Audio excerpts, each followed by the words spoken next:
Good afternoon, everybody, and welcome to Bright Spots webinar today. We're here to cover 2019 and all the takeaways, trends, and research for incentives and meetings. I'm your host, Michael Pasterzi. I'm the marketing manager here at Bright Spot. With me, I have Mike May. Hello, everybody. Just a reminder, you can send in your questions via the chat feature you see in the GoToMeeting window there. We'll be giving a $50 Amazon gift card to the best question or comment, so keep them coming.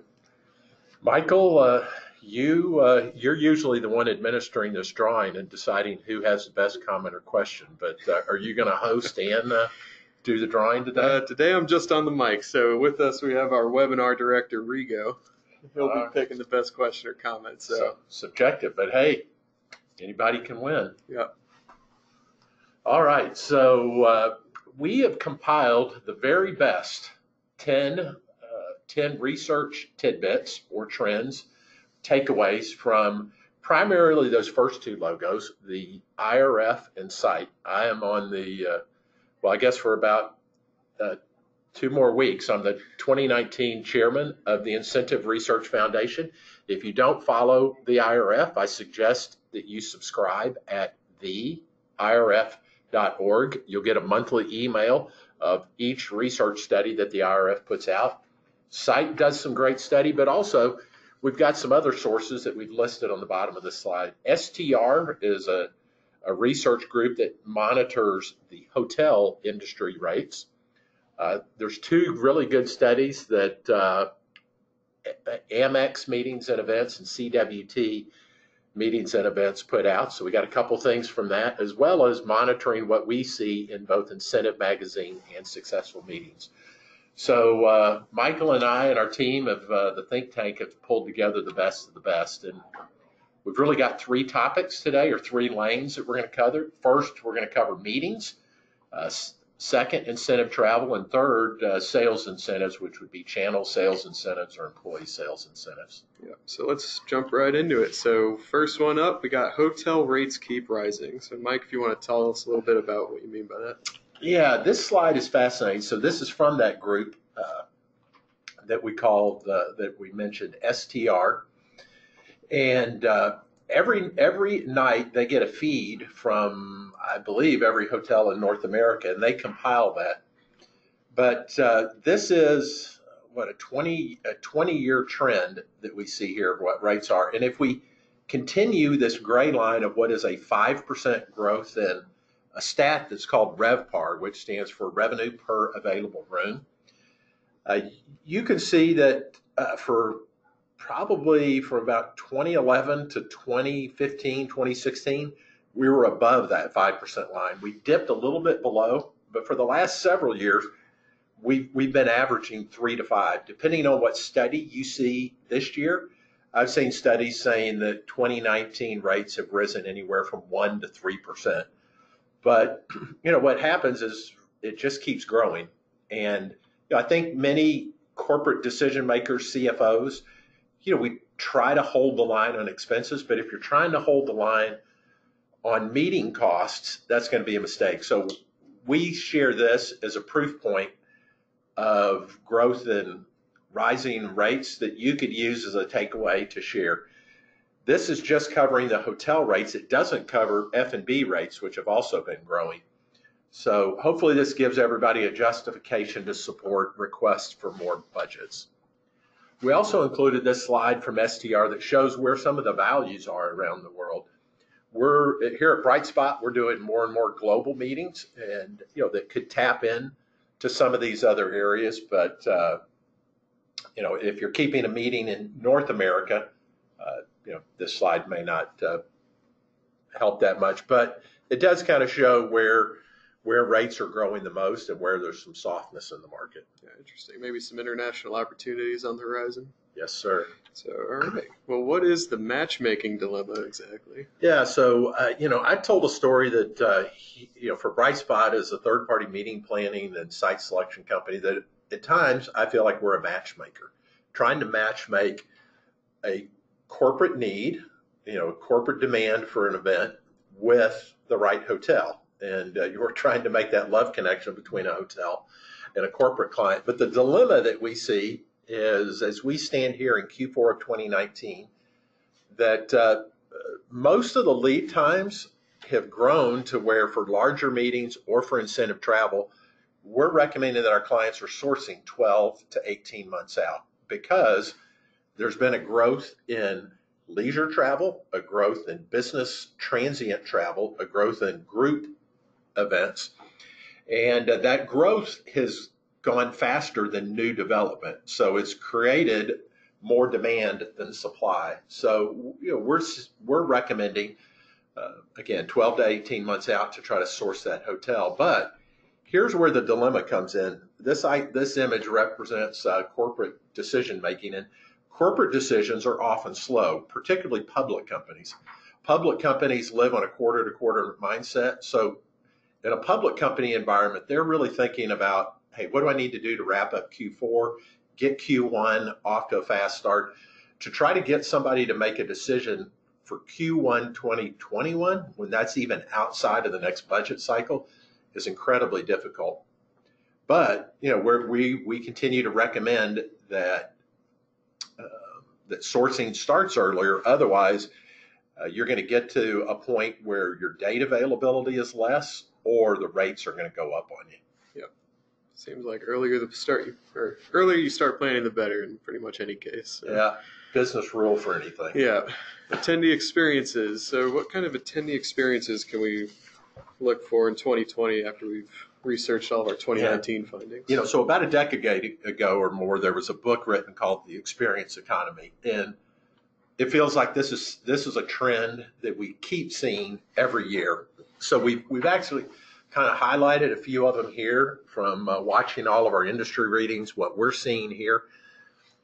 And in the upper left is this concept that leisure grows. I think 2 years ago, I'm not sure if I'd ever heard of this term leisure, but especially with millennials, leisure is a big thing. I saw a stat that said 88% of millennials say that their job-related travel affects their job satisfaction. So, what this image would represent of Times Square in New York City is that if a millennial business person has to go to a conference in New York City, they may choose to extend a day or two later for personal and turn that business trip into a leisure experience. So leisure is growing. Another one that's fascinating is this bottom left, a growth in mixed seating. I keep seeing that more and more. Works well on meetings that are maybe 200 people or less. If you got a conference for 1,000, it's hard to pull that off. But especially if you're doing a strategy or session or a trend session, or really trying to get people to that proverbial saying, think outside of the box, mixing up the format and the layout of the room really helps with that. Meaningful communications is a trend. I was at a conference this year where I really liked something we did when we broke up into small huddle meetings to discuss the topic. There was a box on the table, and we all put our cell phone in the box. And it just made us all focus on having meaningful conversations. It also lowered my stress level knowing that I could see the box that contained my phone and that I didn't have to leave my phone back in a locked box at the registration desk. But again, meaningful conversations. And then another trend is festivalization of meetings. Feel like that's not so much in the content sessions, but more in the breakouts, also when we're doing the meals or break sessions or evening events.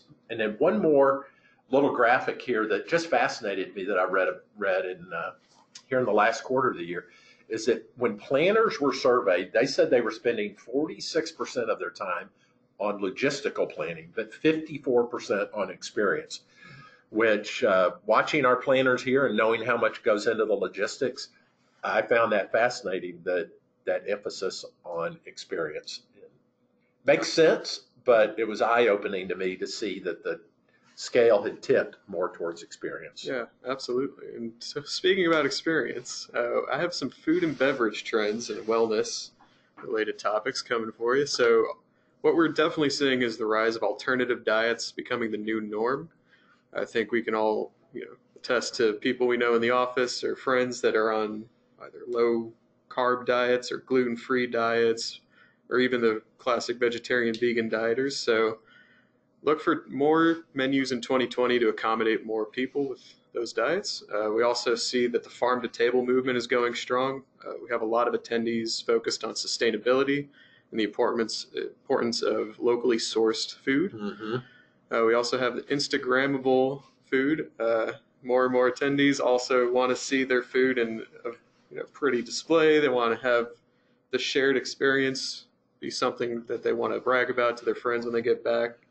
Take the entire presentation of the meeting up a notch.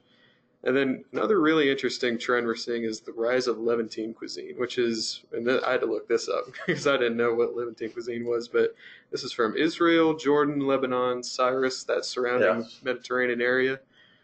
So actually fits really well with the gluten-free diets if you stray from the pita bread, but it has a lot of accommodating features about it, and it supports this farm-to-table movement very well. This is interesting because a few years back, everybody said, okay, wellness is a big trend in meetings. But IRF did a study and said, okay, everybody says wellness is important, but how many of you are really doing wellness? And it was only about 25% of meeting planners were doing it. And it also felt like the initial effort on wellness was kind of just a tip of the hat effort by adding in a morning yoga session. And now it feels like we've really, again, seen a tipping point towards meaningful wellness where we're getting rid of some of those donuts and muffins and brownies in the break and going with nuts and cheese snacks. And so, I think this is one that's probably timely. And as you said, the local chefs at these restaurants have done a good job tapping into the local farmers to have organic and locally sourced cuisine. Really a rise in just mindfulness of the attendee experience and overall inclusivity of what attendees are looking for. So moving right along into incentive travel. I know this is a big topic for us. So we do a lot of that, and wanted to start with meetings today because I think we give so much airtime to incentive travel. And there was a big study that this fall that CITE and IRF and FICP, which FICP stands for Finance and Insurance Conference Planners, collaborated on, probably the single best study in the industry. And the first trend that we saw here was what we call soft power beats hard dollars. And what that means is when we look at this slide, and this is some of the raw stats, which is a little busy, but if you look at the blue bars, that some of the most important benefits of incentive travel, again, scored by meeting planners, are that second one, improved engagement. So engagement with employees or channel partners, if a company goes to market through channel partners. And then the fourth, fifth, and sixth blue bars, you see things like better relationship building, improved retention. And the improved retention one, I feel like that's probably the one that may have the highest ROI with it. We recently did kind of a chat session with some of our clients, and one of our clients talked about that in their sales model, it takes 18 to 24 months to fully ramp a sales rep and get them up to speed with all their complex products. So retaining that knowledge beyond that 18 to 24 months is critical. And again, I saw another study this year from Deloitte that I think, if I remember, I think it said it was somewhere in the neighborhood of 50 to 60% of millennials expected to change jobs within the next 2 years. So again, it shows, hey, if we can retain that talent, I feel like anytime you talk to CEOs, retaining talent is a big talking point. And let's see, this just talked about how companies are demonstrating that value, whether it's through participant surveys or participant stories, to maybe generate a return on their objectives that they then can dollarize into ROI. All right. Well, I know that budgets are growing, but so are the costs. So how do we fix this problem? So as we said on slide 1, we talked about hotel costs are growing, and we do see a growth in budget. But as this slide, this is from the IRF and CITE joint study that I mentioned, this incentive travel index study. It reported that hotel costs are impacting spending. again, F&B as well as air. So, our summary here is, yes, the stats show that budgets are growing, but it also shows that costs are growing at a faster rate, which then if you look at the very bottom circle of the slide, it's leading to places where meeting managers are having to make decisions to consider cutting programs by reducing the gifts or amenities, pulling back on the program length. Pulling back on the program length is the one that always feels like a really painful, difficult decision that we hate to see happen. Sure. Well, on that note, how are we going farther with our destinations? Yeah, this was interesting to me because,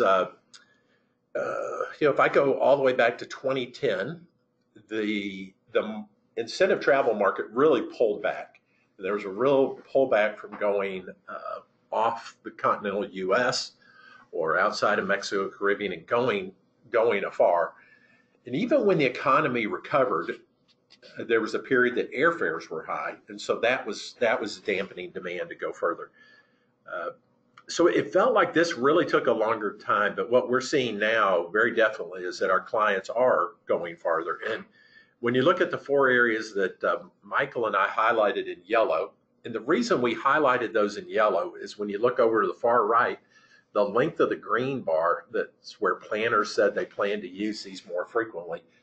They're the ones that, relative to the length of the blue bar, it's a pretty good size increase. People thinking about Western Europe or Canada or Asia or Oceania. So I think this, again, it reflects what we see in our business here at BrightSpot, but it also is what the data says. All right. Well, with this interest of wanting to go further and with the same concern of cost growing, what are some second-tier destinations we can look towards? Yeah, and that's what we say here when we say second is first, is it really means second tier is now the first choice for many people. So jumping back to meetings, these are some meeting destinations that a lot of the research and studies, as well as some of the things we're seeing, are places where people are going. Las Vegas and Orlando are always high. They always will be, but we're seeing upticks in many of these places. I think especially Austin and Nashville are the ones that feel like they're just red hot. They've long been considered second tier cities, but I feel like they're about a year away from becoming a first tier city. But fortunately, in both of those markets, there's a lot of development, a lot of growth. I thought it was fascinating in sort of the central and Midwest, with cities like Indianapolis, Louisville, and Nashville, that growth, feels like, those are the geographical centers of the U.S., and that's probably what's fueling the demand there is, people maybe trying to get a little lower cost of their meeting, but also trying to get within a 2-hour flight of most of the U.S. Sure. Seattle and Portland are kind of cool, hip cities, but a little harder to get to. And then Houston is obviously a first-tier city, but in meetings, it felt like it just hadn't been a place that people were going, but it's coming up in popularity as well. And then jumping from meetings over to incentive travel, we've highlighted only a couple here of second-tier destinations where we've seen a big uptick. We've had a program this year and a program the year before go to Ireland, where maybe in the past they might have considered Italy or UK or France, but now Ireland. Portugal feels like that's the one that people are looking at instead of Spain. I think we've done a couple of programs in Portugal. It's probably the bargain in Europe right now. It feels like Ireland feels like it's 10% off, and Portugal feels like it's a 20% off sale. Croatia, especially Dubrovnik, we've just got a client going there next year. That's a really popular place, unique. And then Greece, especially Athens or Crete. And again, even a country like Italy that's popular, still seeing demand for Italy, but maybe it's moving outside of Rome and Florence to instead go to some place like Milan or Puglia or somewhere Sicily, something like that. Also, while our map is focused primarily here on Europe, we've seen a lot, or I've seen in studies an increase in parts of Africa like Rwanda, where there's been some new development, as well as places in Central America like Panama, where for a long time a lot of people have been going to Costa Rica. Some are jumping down to Panama. So again, second tier, whether it's meetings or incentives, is a big trend.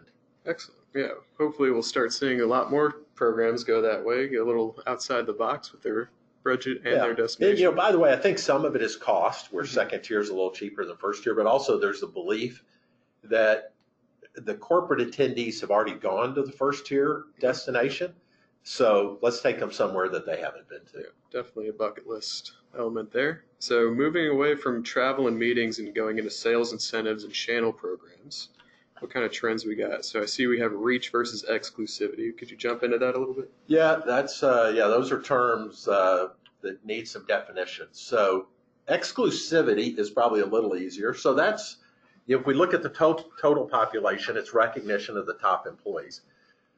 That feels intuitive. The incentives would be the most motivational if we recognize the top achievers or the top 20%.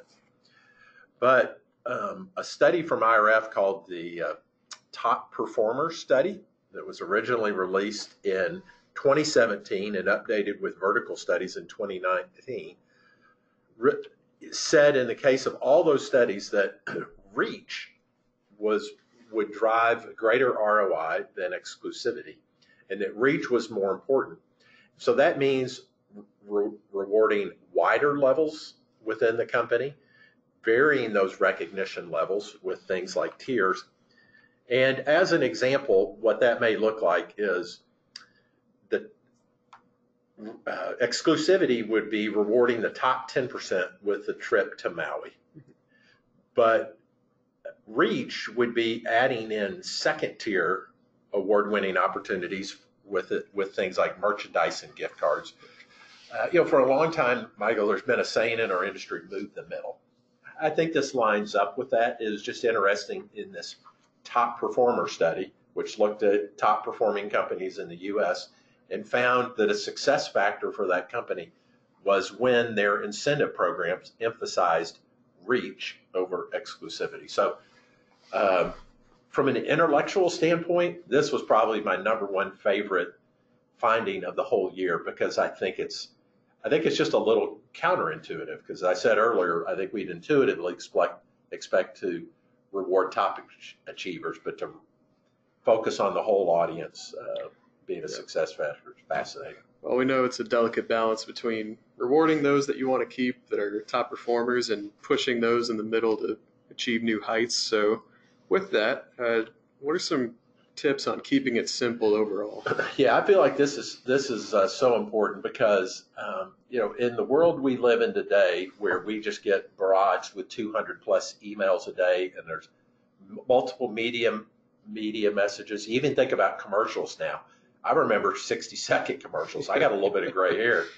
Michael, you're a young guy. You'd fall asleep with a 60-second commercial. You live in a world of 10 and 15-second commercials, so everything's fast-paced.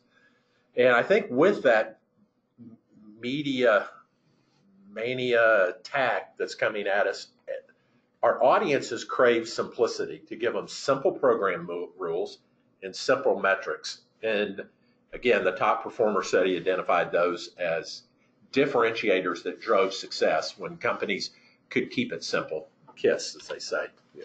And I love this quote from Steve Jobs, who was a pretty successful guy, that said, it's been one of my mantras, focus and simplicity. So, really, really good practical tip. Something we'd all say, but I don't know that we all do. Of course, yeah. And nothing more simple than a gift card in most cases. What do we have with gift cards? Yeah, so this was also, this was something that really fascinated me. The first data point, kind of expected, top 4 gift cards were Starbucks, dining cards, Amazon, and then big box would be things like Target, Walmart, possibly Best Buy. Average denom of $100. I can remember when days when that stat was 50 or 75, so it's grown a little bit.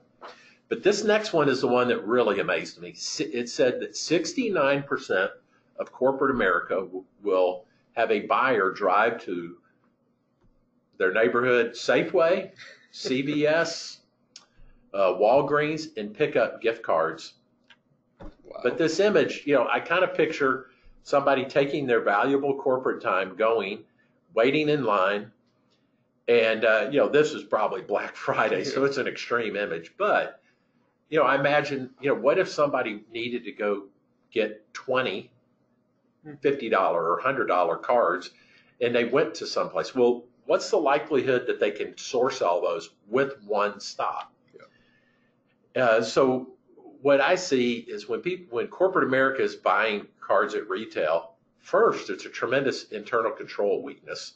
I've heard stories of people having $1,000 worth of cards in an unlocked desk drawer, or even coding that to the right place. But also just the labor and fulfillment costs. And what this study from the IRS said on gift cards was, a lot of corporate America doesn't know that there's companies like BrightSpot that can assist with gift card programs. And in our case, we've got a gift card catalog. It's online, immediate fulfillment, even e-gift card options, as well as it self-documents all of the reporting that a company needs. So it meets that internal control compliance need. Amazing thinking about a sales director going out to a grocery store to pick up a bunch of gift cards. Well, the value of their time, and again, the loss of productivity and internal control risk. I know I heard of one person that was doing it, and they were bringing it back, and this is also part of the fulfillment cost. They were then putting them in FedEx envelopes and paying $15 to FedEx, a $50 card. Honestly, when we fulfill, we just ship it U.S. mail. There's a little risk of loss, but you'd have to have 1 in 3 cards get lost in the mail before to offset that shipping cost. Yeah. So, in volume, we see it's worth the risk, and there's very little that's stolen.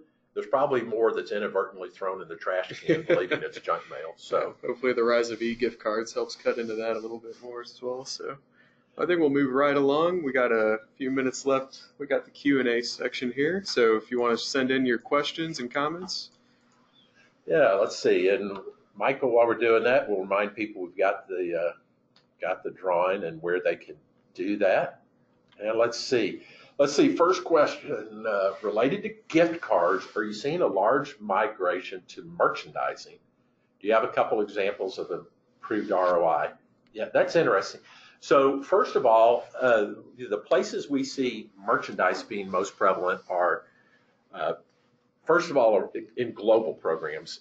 Many global programs are more oriented towards merchandise, because I think it makes the taxing issue easier, because so many countries have value-added taxes that are embedded in the merchandise, and that they're, the local laws in the other places just don't really favor getting gift cards. The other place that merchandise works really well is inside and internal employees, where there's internal employee programs like a call center, where there's a lot of activity and they can accrue a bunch of points. And really what you're trying to do is decouple the monetization of the award, where they're not equating everything with, this step's worth $1, this step's worth $5. But if I do enough things right at the end of the year, I can get at the end of the quarter, I can get a crock pot, or I can get a golf clubs or something like that. And, the ROI, I don't know that I've seen a lot of any studies that show which has a better ROI. I feel like what we see is instead engagement measures, where people are less engaged as it becomes more cash-like. If it's a Visa card, for example, or a reloadable card, in that case, money just pops onto their card, but they often don't know why they got it. So a product marketing manager somewhere is losing the loyalty value of that. Also, But well, and then that the gift cards in between can kind of be a happy medium between a cash-like award, but yet not quite monetized. And it makes me think. I just put something on LinkedIn here in the Christmas season. I saw a picture of a young child giving what looked like their grandmother a gift, and it made me think. What are our moms going to like better? Are they going to like if we give them one of those Visa cards, or we give them, a stack of 20s, or if we give them a gift card to their favorite store? If we know their favorite store is Williams Sonoma, and we give them Williams Sonoma, or if they like to read and we give them Barnes and Noble. That's thoughtful. Yeah. That it shows that we understand what they like. We want them to splurge and get something they like. If they got a $100 Visa card, they could do the exact same thing. But giving it to their favorite store is a more caring gesture. Yeah. So let's see. You're going to glance. See, we got another question here. Trends of gifting experiences. Okay, versus gift cards. So I believe what that means is in the on-site experience of meetings and incentive travel, instead of doing things that in the past were of giving everybody the same gift, giving everybody a Bose Bluetooth speaker. An experience might be letting them pick out a pair of sunglasses of their choice from a selection of 16.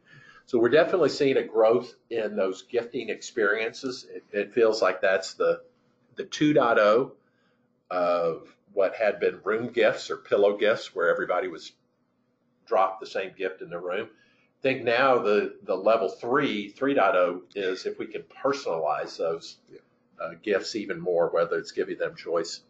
The other thing that might mean is reward experiences, which we see in catalog programs, where maybe somebody, instead of picking out a TV or an Apple product or a pair of headphones, that they can pick going to a cooking class or something like that, where they get an experience. So let's see. I just looked at our clock, and Michael, we're a few minutes over, but I want to make sure we covered the questions we got. I think we got to the end. It looks like Rigo's sending over that our top choice is a gentleman named John. So if you're on the call and you're named John, maybe more than one John in the world are on this call, but we'll be reaching out. Thank you for all the questions today. Thank you for the interaction. I'd say a Merry Christmas, Happy Holidays to everybody, and thank you for your interest in our content and our editorial summary today. Hope everybody has a great next few weeks. Yeah. Thank you, everybody. See you in 2020.